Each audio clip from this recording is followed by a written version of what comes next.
Malala's Magic Pencil by Malala Yousafzai, illustrated by Kara Scott.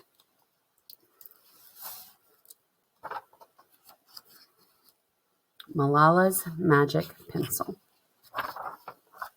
Do you believe in magic? When I was younger, I used to watch a TV show about a boy who had a magic pencil. If he was hungry, he drew a bowl of curry and it appeared. If he and his friends were in danger, he drew a police officer. The boy was a little hero, always protecting people who needed help. How I wanted a magic pencil, too. If I had a magic pencil, I would use it to put a lock on my door so my brothers couldn't bother me. Stop time so I could sleep an extra hour every morning. Erase the smell of the trash dump near our house. And I would use it to make other people happy. I would draw the most beautiful dresses in the world for my mother, the best buildings in the valley for my father so he could open many schools where children would study for free, a proper ball so my brothers and I no longer had to play with an old sock stuffed with rubbish. Every night before I went to bed, I wished for a magic pencil of my own, and every morning I would wake up and check my cupboard, but the magic pencil was never there. One day, I was throwing away potato peels and eggshells at the dump. I was wrinkling my nose, swatting away flies, and making sure I didn't step on anything dirty in my nice shoes when I saw a girl about my age sorting trash into piles. Nearby, boys were fishing for metal scraps using magnets on strings. When my father returned home from work, I told him what I'd seen. It made him sad. "Abba," I said. "Yes, Johnny," he said back. I always liked when he called me dear one. "Why haven't I seen that girl in my class?" "Because," he said, but he didn't finish right away. "Because, Johnny, in our country, not everyone sends their daughters to school, and some children must work to support their family. Those boys will sell the metal scraps they find. If they went to school, their families would go hungry.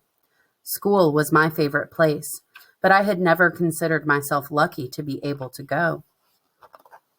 My father had always said, Malala will live free as a bird. Now I wondered how free I'd truly be. That night, I thought about families who didn't have enough food and the girl who couldn't go to school, and even about how when I was older, I would be expected to cook and clean for my brothers, because where I came from, many girls weren't allowed to become what they dreamed of. I knew then that if I had the magic pencil, I would use it to draw a better world, a peaceful world. First, I would erase war, poverty, and hunger. Then I would draw girls and boys together as equals. Over the next few years, instead of wishing for a magic pencil every night, I worked hard in school every day. I wanted to be one of the top students in my class. But soon, powerful and dangerous men declared that girls were forbidden from attending school. They walked the streets of our city now. They carried weapons. One by one, girls stopped coming to school. "Abba, where are all the students?" "They don't feel safe here anymore, Johnny."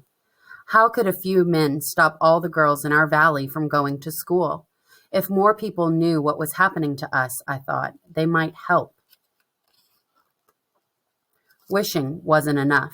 Someone needed to speak out. Why not me? I wrote about what it felt like to be scared to walk to school and how some of my friends had moved away because of the threat they faced in our city. I wrote about how much I loved school and how proud I was of my uniform. Once I started writing, I didn't stop. I wrote speeches and traveled around my country sharing my story. I even talked to a reporter from a famous international newspaper. People actually wanted to learn about my life. I spoke for all the girls in my valley who couldn't speak for themselves. My voice became so powerful that the dangerous men tried to silence me, but they failed. And now my voice is louder than ever, louder because people have joined me, and together we make a chorus, standing up for what we believe. We raise our voices for those in need, help people in danger even if they are an ocean away.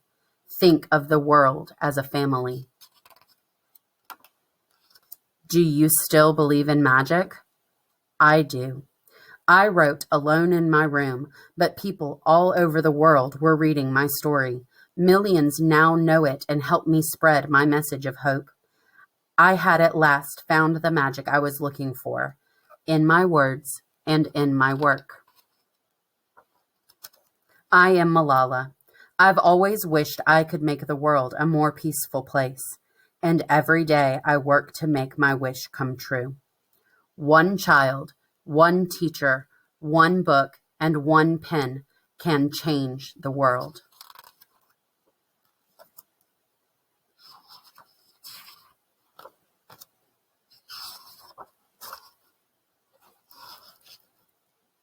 The true story of one girl's wish for a better world.